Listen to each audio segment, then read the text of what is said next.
Point पाहायला तर पानाड्याला बोलवलं जातं, त्याच्यावर त्यांचा कॉन्फिडन्स पण असतो.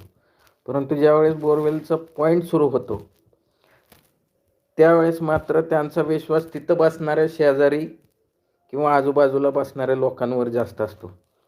त्यामुळं काय होतं, जो एक कॉन्फिडन्स जो पानाडी देऊन गेलेला असतो त्याच्यावरचा विश्वास तिथं कमी कमी होत जातो. आणि शेजारी ज्यांना तिथली काही माहिती असते नसते मला माहीत नाही, परंतु त्यांचं कामच असते की तुमचं कॉन्फिडन्स डाऊन करणं. आणि अशा कारणांमुळं बऱ्याच वेळेस बोरवेल पॉईंट फेल गेलेले मी पाहिलेले आहेत.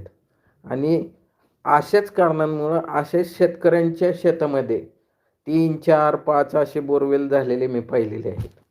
आता काल ज्या ठिकाणी मी पॉईंट दिला होता तिथं पण जवळपास 4 ऑलरेडी पॉईंट झालेले आहेत. आता त्याचं कारण